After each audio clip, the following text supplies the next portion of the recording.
You are listening to the Shopify Solutions Podcast, a podcast for Shopify store owners that brings you concrete examples on how to build and grow your e-commerce business.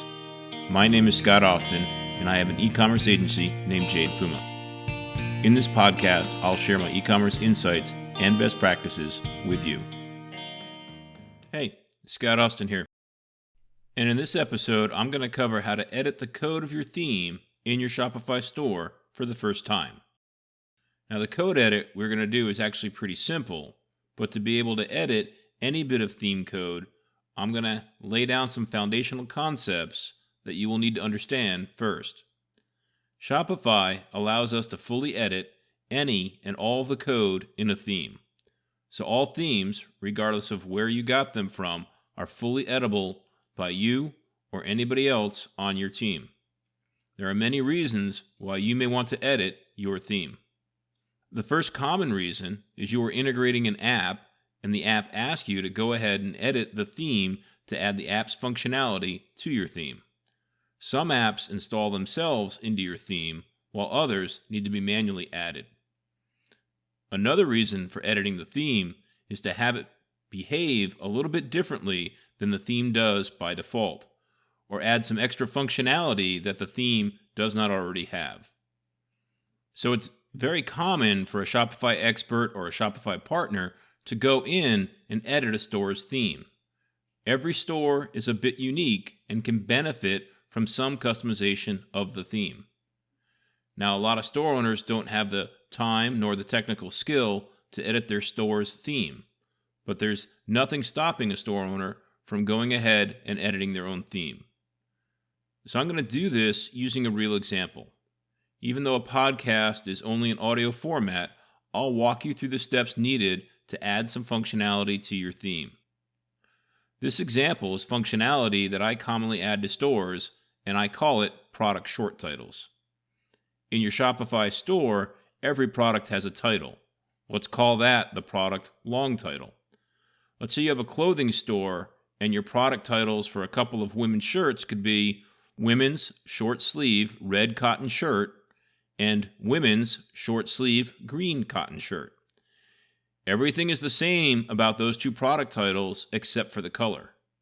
And having long titles like that is desirable on your product page as it is descriptive of the product and is a benefit for SEO.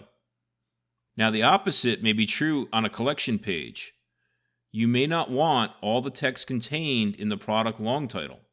If the collection is for women's short sleeve shirts, then a lot of the information in the long title will be redundant for each of the products on the collection page. What we really want to do on the collection page is point out the differences between the products, not the similarities. This is where the short title comes in. On the collection page, the short titles could just tell the color and material, like red cotton, lavender silk, and blue nylon. We don't need to say women's short sleeve shirt every single time because this is a collection of women's short sleeve shirts. So this tutorial will show you how to add product short titles to your products and use those on the collection pages. Now, the interesting thing in Shopify is that we can't just add a product short title field to the products in the Shopify admin. The properties associated with the product object are fixed by Shopify. You can see those properties on a product page in the Shopify admin, and they include product title, product description, product vendor, product tags, and product type. So let me introduce meta fields, which is where we are going to store the product short title. Meta fields are extra pieces of data that developers and apps can create and access. Meta fields can be attached to different Shopify data objects, including collections, products, variants, customers, orders, pages, blogs, articles, and shop. Meta fields have 4 components. 1. Namespace. 2. Key. 3. Value. And 4. Description. The description is optional. The namespace and the key work together and allow us to organize our meta fields. As an analogy, Think of a room of file cabinets. The namespace is the file cabinet, while the key is the drawer. Using these two together would allow us to quickly find the right drawer in a room full of file cabinets. So if an app is creating some meta fields, it can create all of those meta fields under a common namespace to keep things more organized. For our product short title example, the short title will be stored in a meta field attached to the product. We'll use the namespace of product meta, and I'm going to separate product and meta with an underscore, and the key of short title, and I'm going to separate short and title with an underscore also. What we use is pretty flexible, though we do have to be consistent when creating the meta fields and accessing them in the theme code. Spelling, special characters, and capitalization matter. Hopefully, that helps you wrap your head a little bit around the concept of meta fields. They're an easy way for us to create some structure behind additional data that we want to create and use in our store. As there is no way to edit meta fields inside of the Shopify admin, we'll have to find an app that'll allow us to do it. There are plenty of apps in the App Store that can be used for creating and editing meta fields. The app that I like is a free one called Metafield Guru. It's got a really nice UI. Actually, it's a really nice app, especially considering it's totally free. With the app, you'll be able to add, delete, and edit any meta fields in your store. As you use it, you may discover existing meta fields in your store that are used by different apps. So using the Metafields Guru app, go ahead and create some short title meta fields for some products.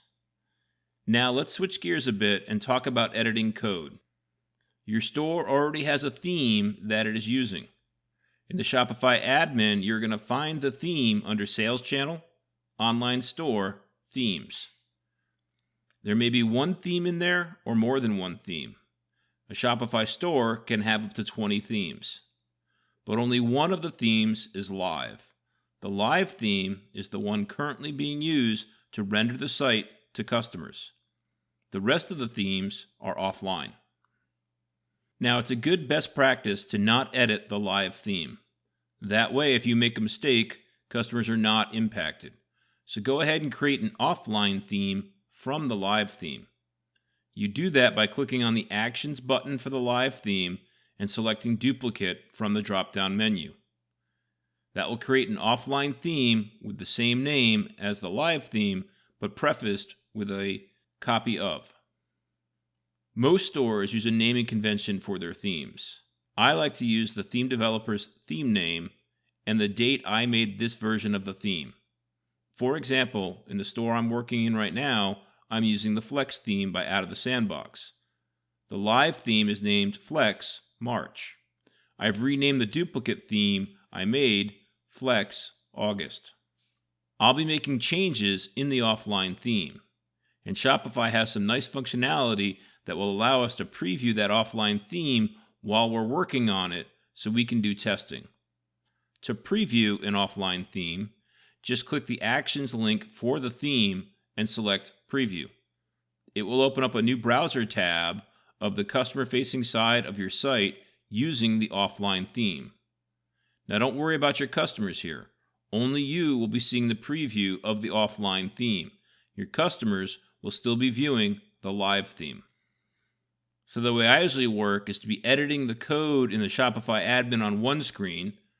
I work on a dual monitor setup, and have the preview open on the other screen. Then as I make changes to the code, I can refresh the preview screen and see the impact the code changes have on the customer experience. So now in our Shopify admin, we want to edit our theme code. Go to the Actions link next to the offline theme and select Edit Code. This will open up the Shopify code editor for themes. What you see on the screen is the directory structure of the theme. There are folders and files. The top-level folders are Layout, Templates, Sections, Snippets, Assets, Config, and Locales. Here's what is in each of the folders. Layout. This is where the theme.liquid file is And if you have a Shopify Plus store, there's a few other files that show up here too. Theme.liquid is the main file that is used in rendering every page in your store. It loads up many of the CSS and JavaScript files used by the theme and apps. Templates. These files are the templates used to render different types of pages in your store, like collection, product, blog, article, and more. Templates in today's Shopify themes are actually pretty small files because they reference files in the next two folders in your theme structure. And those are sections and snippets. So sections and snippets are where a lot of the liquid code work is actually done in your theme. Sections. These files are the building blocks for templates. Sections have code that expose settings in them to you in the customized theme experience. So for example, your theme may allow you to specify a banner image for a page. That banner specification is happening in a section. Snippets. These files are building blocks like sections, except they don't expose settings in the customized theme experience. Assets. This folder contains the CSS, JavaScript, and graphics used in the theme. Config. These files define and record all of the theme settings exposed in the customized theme experience. Locales. This is where the different language versions of the theme are stored. Back to our project. Our goal is to use the product short title meta field on collection pages instead of the product long title. So the next step is to find which file in the theme has the code that we want to edit. And this is the most complex part of this whole exercise. It can take some detective work to figure out where the code lies. And that's because a template file, in this case the collection template, can call up or reference multiple sections and snippets. Each of the sections and snippets have particular jobs they are doing, like the banner or the sort selector or the sidebar or the product grid. And sections can also call snippets. So the code we want to edit may be a couple files deep from the template. To start our investigation, we need to know what we're looking for. In this case, I know that in liquid code, the product title is referenced as product.title, I'm going to take a tangent here for a moment. You may be wondering, what is a curly bracket? Well, in any coding language, there's this thing called syntax. Syntax is the set of rules that define how the code needs to be formed. It's basically the grammar and punctuation rules for the coding language. In Liquid, the double curly brackets are used to get data from the Shopify database. So if the code says product.title, the Shopify server will take the text from the title field for that product and put it in the HTML file sent to the browser. Also in Liquid, you'll see curly brackets and percent signs together. These denote logic. For example, an if statement would be inside of curly bracket percent sign syntax. Don't worry too much about which one to use yet. It will become clearer as you work in Liquid code more. Now, back to where we were. We want to find product.title, in the theme files. But if you didn't already know that, here's how you could have figured it out. The tool I use is called the Shopify cheat sheet, and I'll include a link to it in the show notes. The cheat sheet lists all of Shopify's data objects and all of the elements for those objects. In the cheat sheet, as I look at the product data object, it tells me that product.title returns the title of the product. Now that one is pretty intuitive, but browsing the cheat sheet can reveal some interesting data elements. So our next goal is to find the reference to product.title in the collection template or its referenced sections and snippets. A quick search, which you can access by Control F in Windows, for product.title in the collection template will probably come up empty. So the next step is to open all the sections and snippets referenced in the template. Sections are called by a command that's wrapped in curly bracket percent side with the word sections inside of that. And snippets are called by either include or render being wrapped inside curly bracket %sign. If you find more than one reference to product.title in the sections and snippets, you'll need to apply some common sense to determine which ones to edit. In the Flex theme that I'm looking at, there are 3 product.titles, and I'm going to need to edit 2 of them. The one I won't edit is used to create the alt text for the product image. The 2 I will edit are used to show the product title in 2 different situations. One is where the product title is displayed under the product image on the collection page, and the other is used when the product title is only shown when the customer hovers over the product image. Now that I've found the code, I can replace it with the updated code. I'll have a link in the show notes to that code. Now let's talk about the logic of that updated code. The code says on line 1, if product.metafields.productMeta.shortTitle, so that's just looking for if that meta field exists for this product, if that short title meta field exists for this product. Line 2, product.metafields.productMeta.shortTitle. So that is displaying the short title. The next line is an else statement, so this will happen if the product.metafields short title does not exist. And line 4 is product.title, so that's just going to render the product long title. And the last line is an end if statement. So what this is doing for each product being listed on the product page is that it's checking for the existence of the short title meta field. If a product has a short title meta field, that is used. And for products that don't have a short title, the regular product title gets used. Now, if the logic and the syntax of this code snippet is still confusing, don't worry, it will become more clear the more you work with Liquid. Now, the next step is to test that it works. From the beginning of the project, you should have some products with short title meta fields. If you don't, go ahead and add them now using the MetaFields Guru app. And make sure that your short titles are different from the product long titles.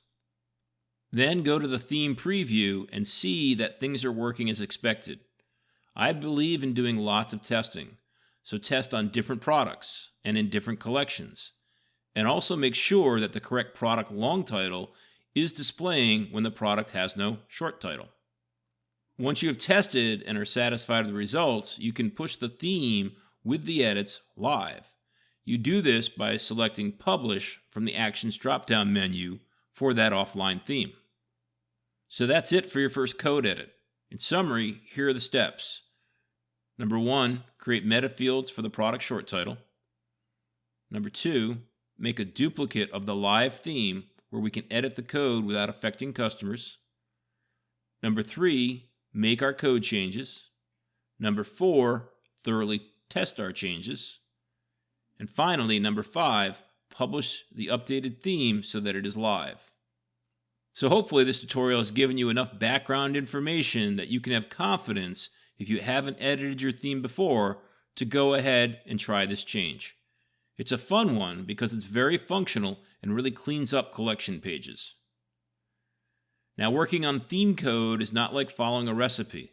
No theme editing tutorial can cover with complete clarity what the steps to take are. That's because there are so many different themes and they each do things differently. You'll have to add your common sense to the process to complete it. Remember, the reason we edit in an offline theme is that it allows us to do something completely wrong and yet have no impact on the customer.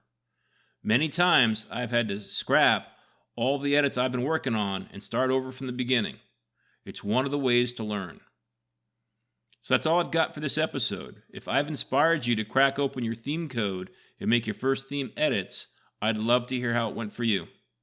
Thanks for listening. You've been listening to the Shopify Solutions Podcast with Scott Austin. This podcast is brought to you by Jade Puma, a full-service agency focused on Shopify. If you like what you heard, please leave a review and subscribe on iTunes or wherever you get your podcast. If you have a question or comment, please send an email to scott@jadepuma.com.